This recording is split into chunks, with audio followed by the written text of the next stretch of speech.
Before I turn it over to the moderator for our next panel, Ambassador Carlos Pascual, as I said in my opening remarks, the rapid and exciting growth and success of the Center on Global Energy Policy has only been possible because of the extraordinary commitment from the leadership of Columbia University, including our dean at the School of International Public Affairs, Merritt Janow.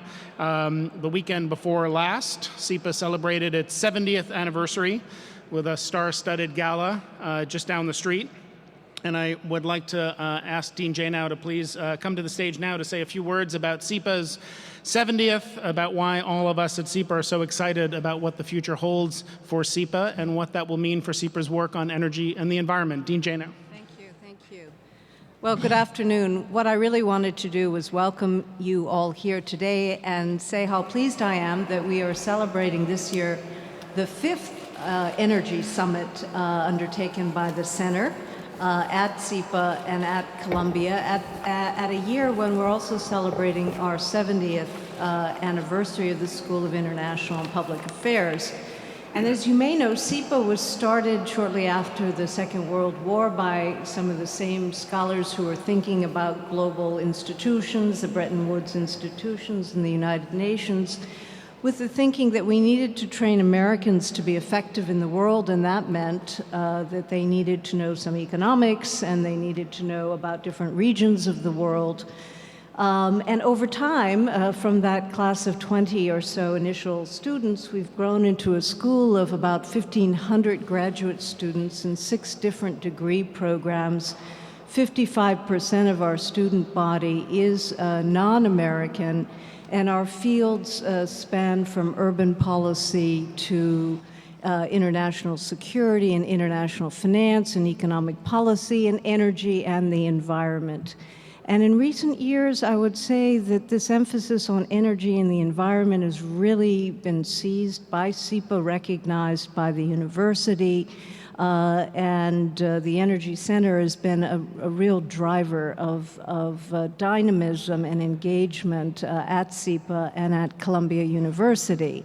We have a concentration in energy and the environment with over 100 graduate students in it from all over the world.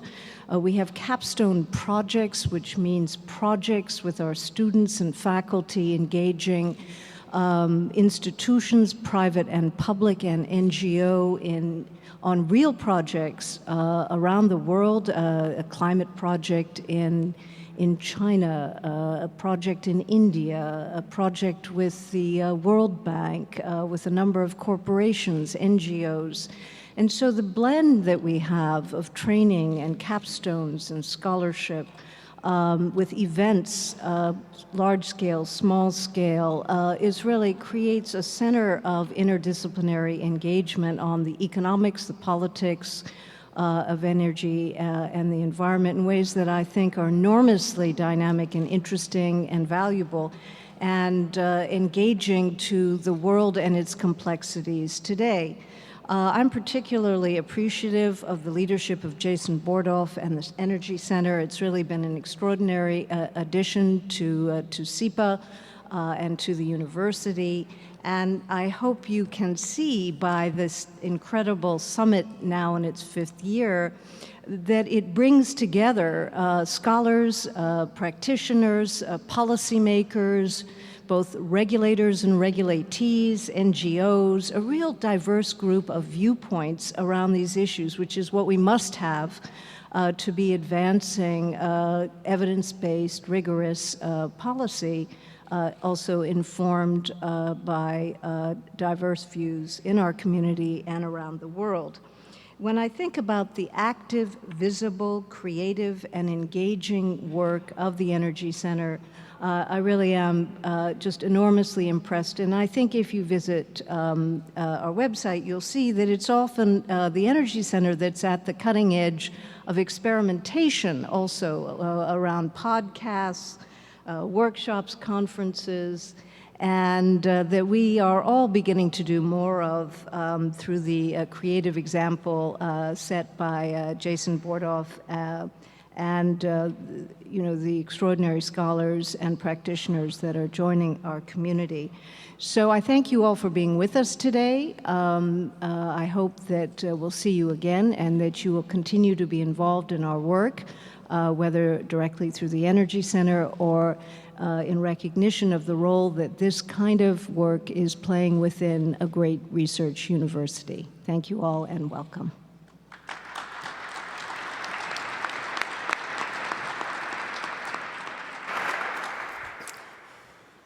So let me continue with that and say thank you for staying with us. Thank you for being part of this discussion and dialogue. My name's Carlos Pascual. I'm an on-resident fellow with the Center on Global Energy Policy. I'm a senior vice president with IHS Markit. And it's a real pleasure to start this session on oil markets in transition.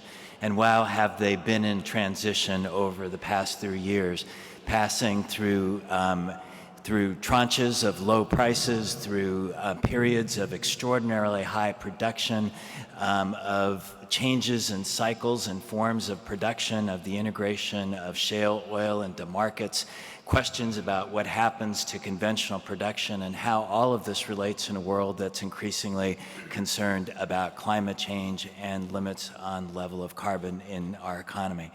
And our markets are going through all of that, and we have a panel that is going to lead us through that discussion, an incredible group of people. We start with Adam Sieminski. Adam is currently the James B. Schlesinger Chair for Economy and Geopolitics at the Center for Strategic and International Studies in Washington, and is formerly the administrator of the Energy Information Administration. And then Scott Sheffield. Scott is the chairman of Pioneer Natural Resources. Antoine Halff. Antoine is here at the Center on Global Energy Policy as a senior scholar, research scholar in oil markets, and previously ran the oil markets analysis at the International Energy Agency. And Dan Yergin, who's just simply Dan Yergin.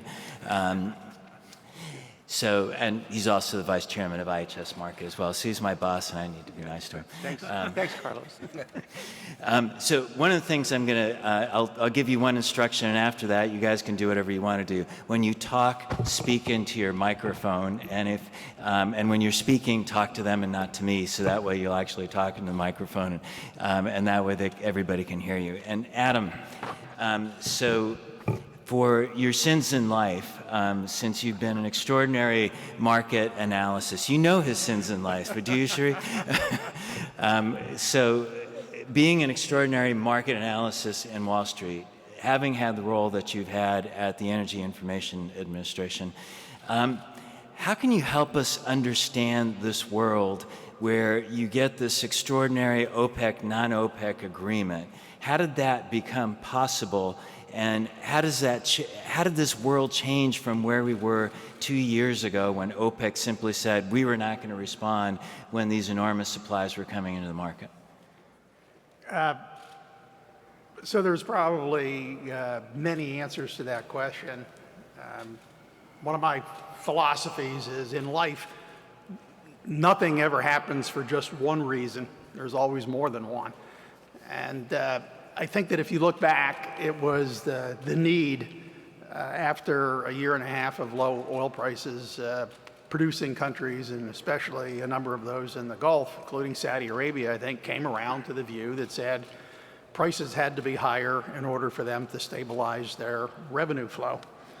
I think what ultimately made the agreement late last year possible was the broad, maybe not deep, but broad cooperation of Iran, Iraq, and very importantly, Russia. So when those three countries said that they would help the Saudis with production cuts, then the broader agreement became possible, and here we are now.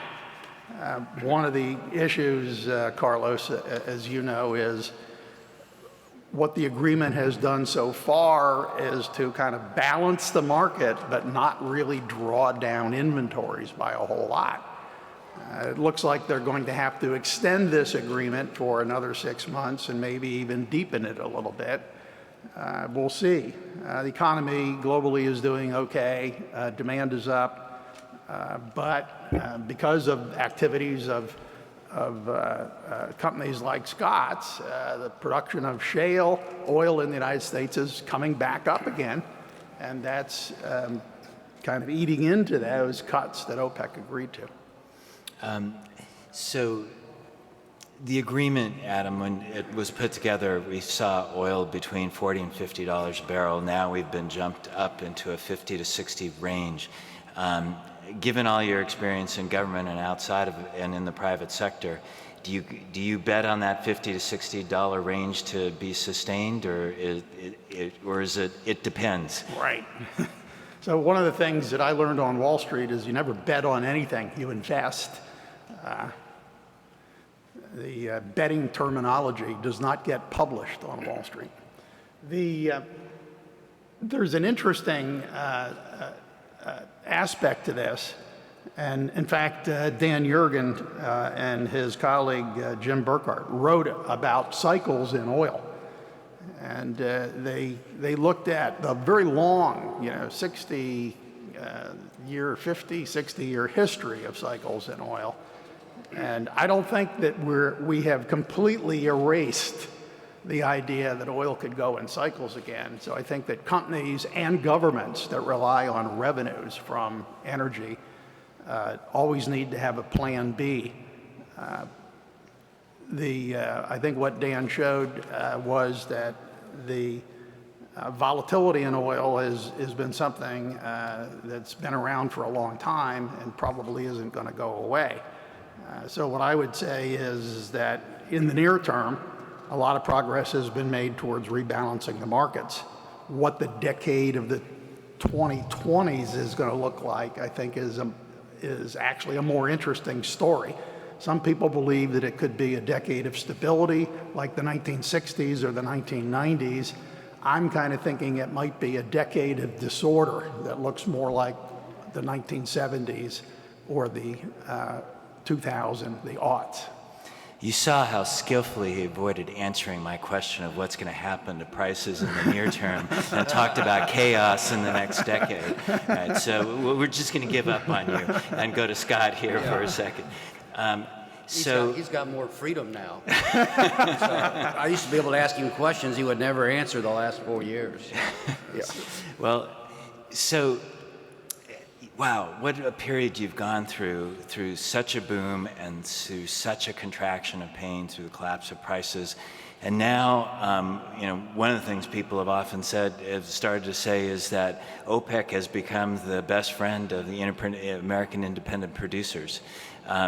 Is that true? First of all, I want to thank Jason, Carlos, both of y'all for inviting me here to speak. But, I've been going to Dan's conferences in Houston for how many years? When did you start those? 35 years ago? 30 years ago? But I've never seen so many requests for OPEC members to visit with U.S. independents. Yeah. And I think it's because I think they were told by their various advisors that the U.S. shale industry would totally shut down at $60 oil or even $50 oil. And of course, what's happened is over the last 3 years is that due to U.S. independent ingenuity, that we've learned to lower our break-even cost, especially the Permian, down to about $20. And so the rig count started turning around in the Permian way before the OPEC agreement. So it started turning around roughly about $40 oil. So when we saw 26, the rig count started moving up at $40 oil, and obviously the Permian has taken off, and now we're starting to see the Eagle Ford come back, the Bakken's coming back, the Scoop Stack plays coming back, and so on. So your best friend has really been yourself, that you've actually dedicated the entrepreneurship, the innovation, the technology that lets you operate in those cost range, and when prices came back into that $50 band, you were set to go. Exactly. Adam has published it in his prior job, but U.S. production bottomed at 8.5. It peaked at 9.7, went to 8.5. It's already back up to 9.2. And they're showing the latest EIA report going over 10 million barrels a day in late 18. I think they're a little low. I think it'll be well over 10 million barrels a day at some point in time in 2018. And that's primarily due to the growth of the Permian. So if we can just take one little piece of that, how big is the Permian? I mean, Dan started using this phrase at CERAWeek called Permania, I've heard some quote enormous figures of potential of production from someone who is there. How big what parameters do you put on this? I think Dan's been hearing me talk about it, that it's the second largest oil field, just the Sprayberry Wolfcamp field, and it's duplicated over in the Delaware Basin.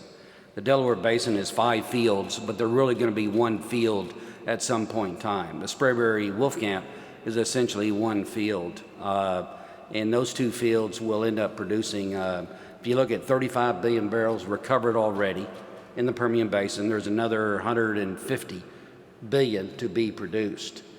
And the horizontal rig count is already up to 80% of where it was in 2014. We're making 3 times the productivity per well as we were in 2014. And I'll quote a number that probably came from the guy next to my right before he left office. But if you go into EIA data, they're showing 80,000 barrels growth in oil in the month of April, just out of the Permian Basin. And so if you look at that, it's got the potential. I'm using about 500,000 barrels per year growth of oil. But if you take his number, it's close to 1 million. And it's possible we could get to 1 million barrels a day per growth. And if you look at Pioneer's website, we have a 10-year forecast of going to 1 million barrels a day in $50 oil price environment. And we only have 7 to 8% of the U.S. rig count.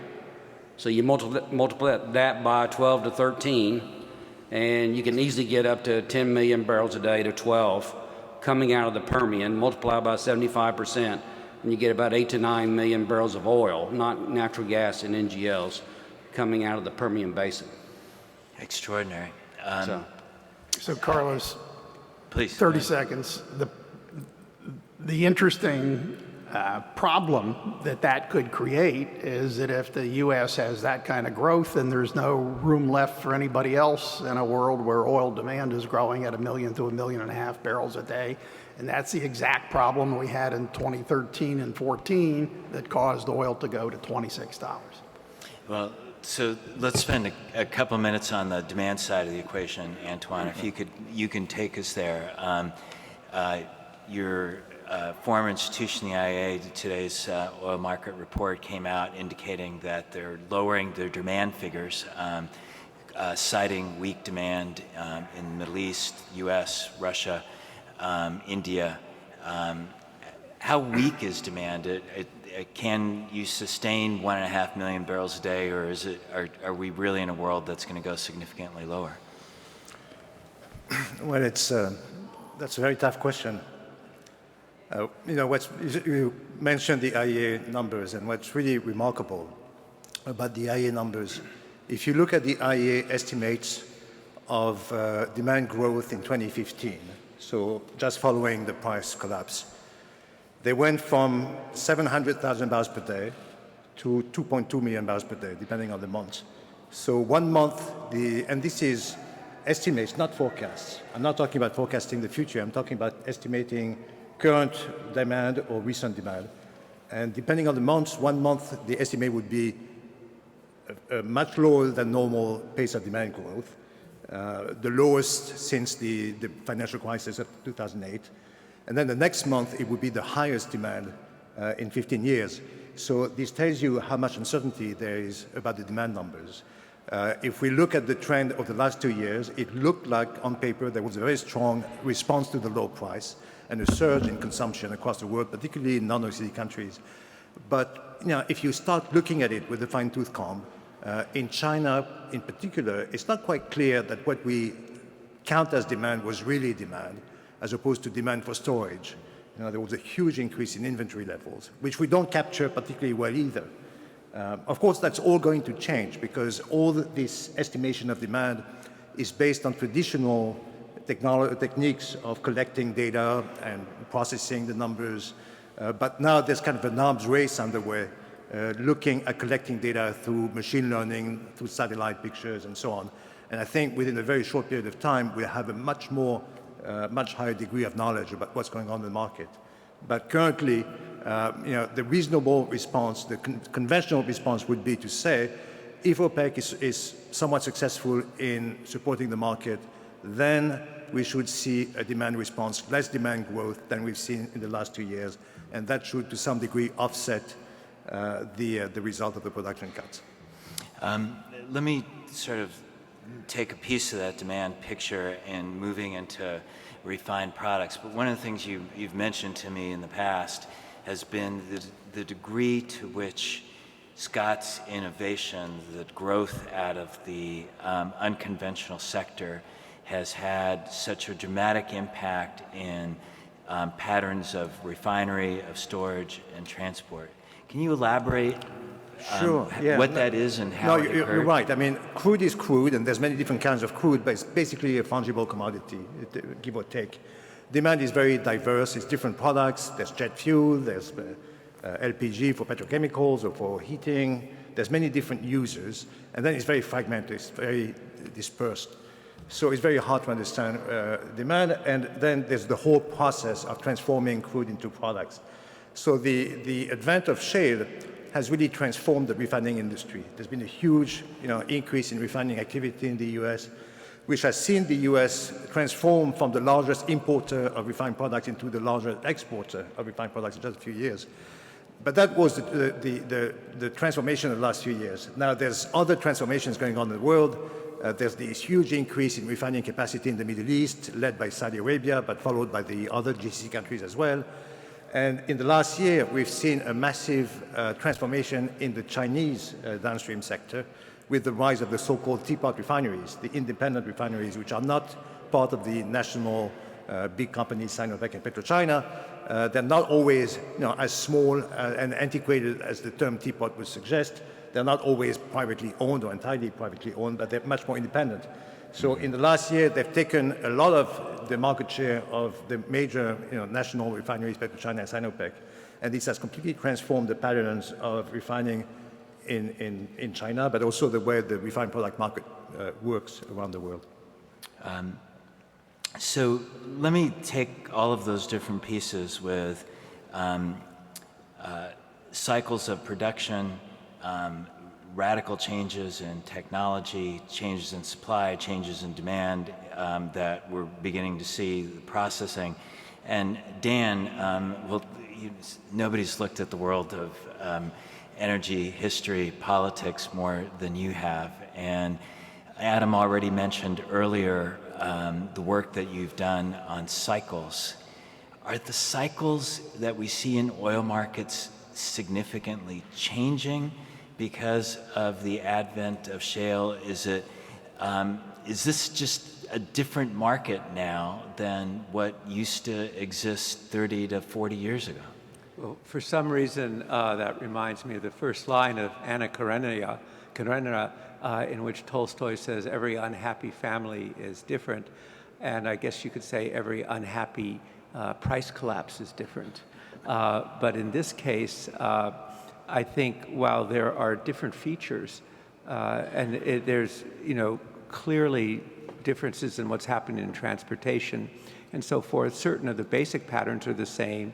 If you think back to every major price collapse in the 20th century, it was preceded by a big surge of new supply coming into the system, and that's exactly what we've seen here. I think, but there are many differences. The kind of view that the emerging markets would guarantee an endless growth in demand, that view has changed, and now as part of the discussion is peak demand? Is it something that happens in the middle of, as suggested, in the middle of the 2020s or at the end of the 2030s? Technology changes, and we'll be talking later about automobiles, but people's attitudes towards automobiles are changing. So certain of these basic patterns, that one of which is that cycles are not going to be abolished, but the circumstances are different. They're more intense, sharper, more jagged? I think in the 1930s, oil went to 10 cents a barrel. So that was a pretty jagged cycle, too. Yeah. I think. But, you know, I think at any point in the cycle, it's hard to believe that you're in a cycle. It just seems that that's where you are, and that there will be this movement out of it. I mean, Scott raised a very interesting question about the growth of U.S., and you add on to that the growth of from over Canada, maybe adding another 1 million barrels a day by 2020, Brazil, Kazakhstan, other non-OPEC increasing, Mexico going down, China going down. You see oil coming into the system, and so that really gets you back to the question of demand. And it's a big difference. You know, I was struck by what you said, how it can change from month to month, the expectation. But if you don't have 1.6, 1.7 million barrels a day of demand growth, it's going to be harder to absorb the new supply. Dan, there's a question on peak demand from the audience, and you've mentioned it. And if we can put this in the context of not just the month-to-month change in demand, but if you put it back in the context of the Paris Accord, concerns about decarbonization, you mentioned the change in vehicular transit. You've been doing work on that. How deep of an impact do those movements toward decarbonization have on the potential for peak demand? You raised the 2030 timeframe. Can you just elaborate further? Well, I think it was interesting at our conference in Houston, Fatih Birol, the head of the International Energy Agency, said if even every other new car that's sold in the next, between now and 2040 is electric car, oil demand will still go up. So that's kind of a baseline view. But, you know, are there going to be radical changes in car ownership? You know, in fact, while the Tesla is very prominent, one reason the automobile makers are struggling with meeting fuel efficiency standards is the uptake of electric cars has actually been weaker than expected, because the requirements on fuel efficiency and so forth were put in when gasoline was $4 or $5 a gallon. It's supposed to go to 10, and instead it went in the other direction, and consumers changed. So I think that, you know, I think it's just a bigger sense of uncertainty, and you see the amount of money automobile makers are spending looking in different directions, and the question of more efficient automobile engines as part of the picture. So I think it's a more muddled one. I suspect that Adam has looked at it as well, but it's, you know, it's hard to, you know, we're at a state where I think in 2 or 3 years we'll have a better sense of what's happening in transportation. Do you want to comment on it? Well, I think Dan really touched on it. The area of transportation is a very important one, but if you go back to the decade of the aughts, the big debate then was supply going to peak, oil supply? And technology changed that. Certainly shale technology changed it. The idea of peak demand, I'm having a hard time buying into that. There's 1 billion people in the world that don't have electricity. And as economies in Asia and Latin America continue to grow, there will be a need for fuel.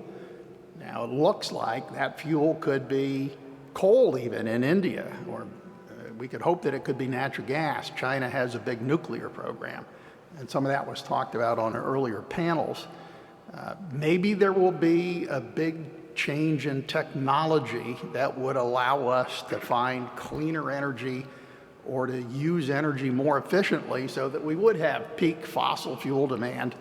But I'm without knowing what that technological change is and knowing what the timing of it is, I think the idea of peak demand is one that will prove to be false. And just to add one other thing to it, I mean, we can see all the reasons on motorization, cars, attitudes, car ownership. Over there, following from what Adam says, if you add, you know, another 2 billion people and you continue to have rising incomes in the world, that certainly sets you on a different course. Which potentially leaves us with a situation which doesn't negate the movement toward decarbonization, the pressures that exist, and the interests that may even exist in the marketplace to do that, but it doesn't necessarily mean that you're going to get a peak demand in the next 20 years in fossil fuels. Yeah, and just to say, I mean, it could be peak demand, but it could be peak demand could be 7 million barrels a day higher than it is today, Yeah. or 5. It doesn't mean peak demand of 10 years ago. Scott, if I could come back to the unconventional production in U.S. policy. One of the things that President Trump has laid out very clearly as a centerpiece of his administration has been deregulation. And I'm just curious if you can comment for us, to what extent does the prospect of deregulation, especially what the federal government can control, to what extent does it have an impact on your ability to produce, on the ability of the unconventional sector in the United States to be a bigger producer? Yeah, I call it our second shale revolution, already started way before Trump was elected. It started when oil was 26 and went up to about in the low 40s. That's when the Permian Basin started taking off. I think the big factor that they will help is that you've had the Marcellus and Utica gas is producing about 22 BCF a day. It's on its way to 35 to 40 BCF a day.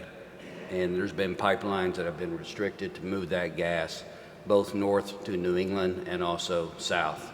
So those states can all have cheaper energy. And that's the biggest impact that I think they can make, and the quickest impact they can make. We were concerned about some new proposed rules on methane coming out of marginal wells that make 2 barrels a day of oil and maybe 1 MCF a day of gas.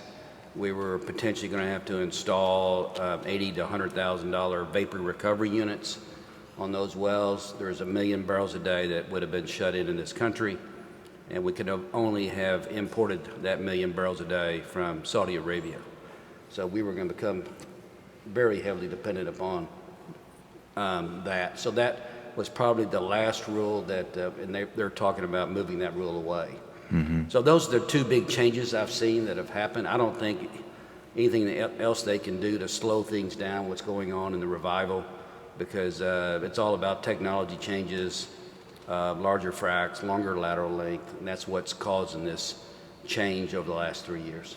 So the biggest fundamental factor is the quality of the resource, the technology to be able to bring it out of it, and that potentially one of the biggest factors may be the permitting to be able to move it and get it to connect it to markets. Now, long term, I think all these, the unconventionals will peak. Permian will probably peak in about 30 years, 40 years. Marcellus, Utica may peak in 15, 20 years. And so we are going to see conventional production peaked in about 2007 worldwide. In general, if you back out all the shale, most people don't realize we added 5 million barrels a day of our current 9.2 is shale oil. 55 BCF a day of our current 75 BCF a day is shale gas. And so over the next 20 years, we'll be 90 to 95% shale oil and shale gas. So just imagine if you take that off the marketplace, and it wasn't there over the last 5 to 7 years. But in regard to what happens in Envoy, what happens off the Eastern Shelf, what happens in the Gulf of Mexico, federal lands opening them more up for people to explore will allow this country to be not dependent upon the Middle East. Mm-hmm. And at some point in time, we may need that. Antoine, I know that you've been skeptical at some point that these increases in production, in fact, have their limits, that they have market limits because of, again, for every action, there's a reaction that at some point you're going to get a reciprocal impact on price. Do you want to elaborate a little bit more about the skeptical perspective on it? Well, I'm not exactly skeptical. Obviously, I know a lot less about shale than Scott, but I think Scott is identified with one of the best companies in the shale industry and one of the most prolific basins in the shale plays, among the shale plays in the U.S. And I'm not sure we can really judge the entire industry by the performance of Pioneer. And I think as investment comes back into increases, and partly, that's a compliment, right? yeah, it is a compliment. It is a compliment. The concern, I think, is as investment increases, there's going to be a reinflation. There's going to be a little bit of bottlenecks in the delivery of services, price increases for sands, for all kinds of ancillary services that the industry depends on.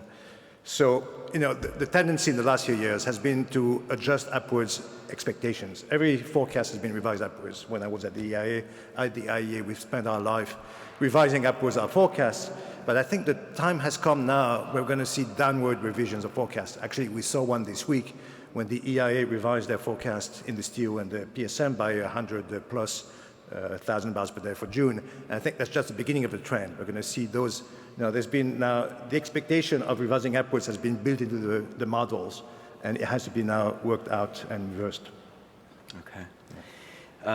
Dan, just around the geopolitics of the current market environment, has there been a situation in the past where the kind of intersection that you've had across OPEC and non-OPEC countries, and as Adam mentioned in particular, the importance of the role of Russia has ever occurred where you've gotten that kind of, let's just say, coordination, for lack of avoiding a more dangerous word, where we've seen it in markets? Dialogue. Try dialogue. I think that, during the price collapse around, at the end of the 90s, which was more of a demand-driven price collapse, actually, you had Mexico on board, but you did not, you had talk from Russia, but nothing happened. And I think my sense is that there was a lot of skepticism among the OPEC countries as to whether Russia was serious. I mean, you did see President Putin on TV a little over a year ago with the CEOs of all the Russian oil companies saying, I'm in favor of a freeze, and then he went around the room and asked each of them if they were in favor of a freeze, and all of them were, by coincidence, in favor of a freeze under those circumstances. But so I think that the seriousness of Russia, and I think then the difficulty of putting a freeze together led to some backing off. But I think that what we've, there's a question about how much is Russia cutting back and the other non-OPEC. But I think that this was really historic or unprecedented to see this kind of OPEC, non-OPEC cooperation, and Russia is a key player. I mean, we always think about OPEC and non-OPEC, but also you got to think about the oil market now in terms of the big three, and each of them, there's Saudi Arabia, there's Russia, and the United States, and each of those are sort of very central actors. Dan, when you were interviewing Energy Minister Novak, you asked him about OPEC, and I think he gave an answer that Carlos was saying that was complaining about my answer. Why don't you just tell us whether it's going to be $50 or $60 a barrel? After Novak's vague response, oil prices fell $5 a barrel. Do you think Novak would like a do-over for your interview? Well, we did notice that going into CERAWeek, prices were up 75%, not dollars, from where they were a year ago. But over the course of CERAWeek, they did go down 8%. Yes. Yeah. It is extraordinary to note Russia's role in all of this and the coordination that they had between Riyadh and Tehran.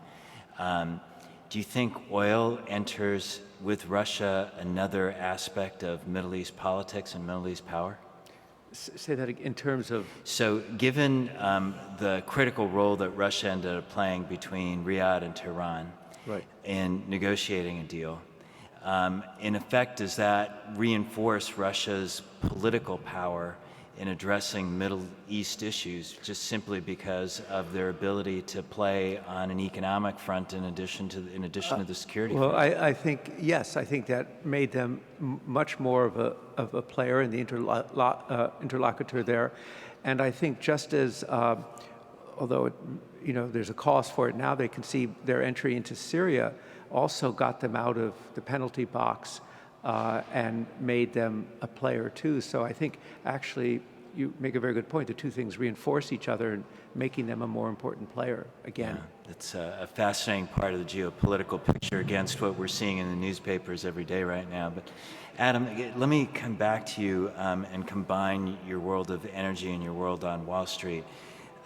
So there were indications from the governor of the Bank of England that investments in hydrocarbons could constitute a systemic financial risk because of the risk of stranded assets, potentially one issues related to peak demand. Do you think that's true? No, I don't. It seems to me that that view is based on the idea that a dollar 30 years from now is worth the same as a dollar today. My experience on Wall Street, and maybe Scott could comment on that, is most analysts are interested in what a company is going to earn over the next 3, maybe 5 years, but not longer than that.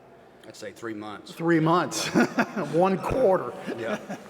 I was trying to be generous, Scott. You know, so the idea that there's going to be a penalty imposed by investors for stranded assets in the year 2030 or 2040 just doesn't make any sense to me.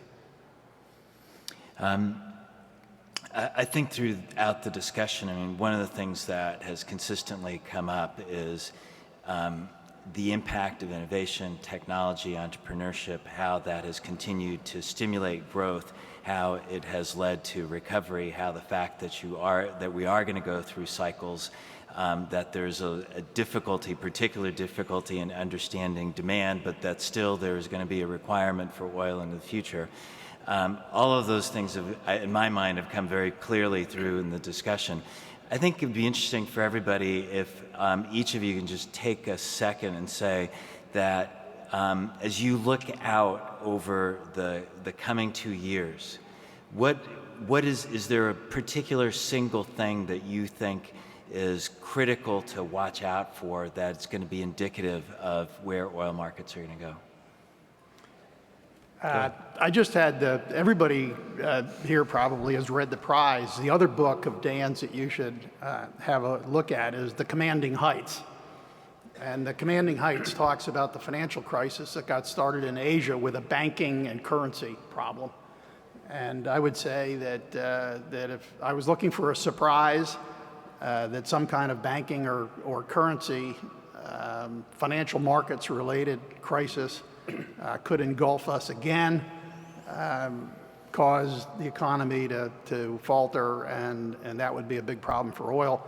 The upside risk, generally speaking, is always, not always, but almost always, a geopolitical problem.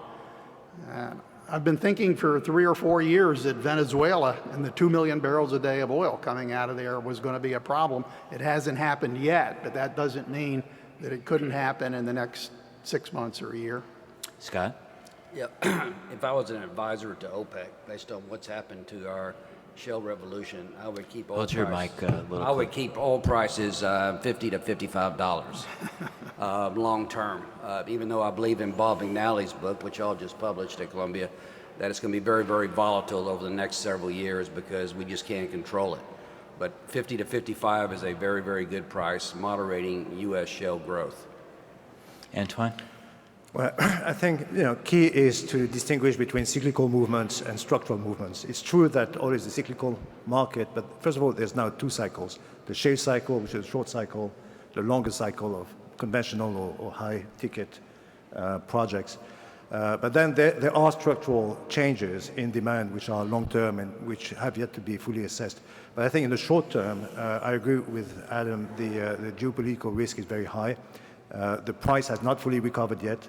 And if the price doesn't recover in the next few months, I think we're going to see added pressure, continued pressure on producer countries, and a high risk of unrest and geopolitical problems. Dan? So in addition to what's said, I think very short-term, inventories will be something that everybody will be watching, financial markets.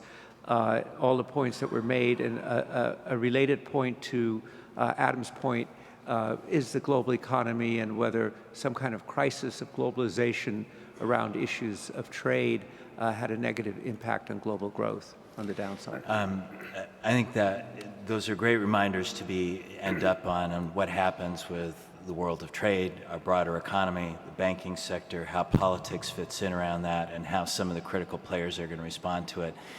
Thank you so much for taking us through the volatility and the uncertainty, the questions and the potential. Carlos, That's can I been have great. 10 seconds?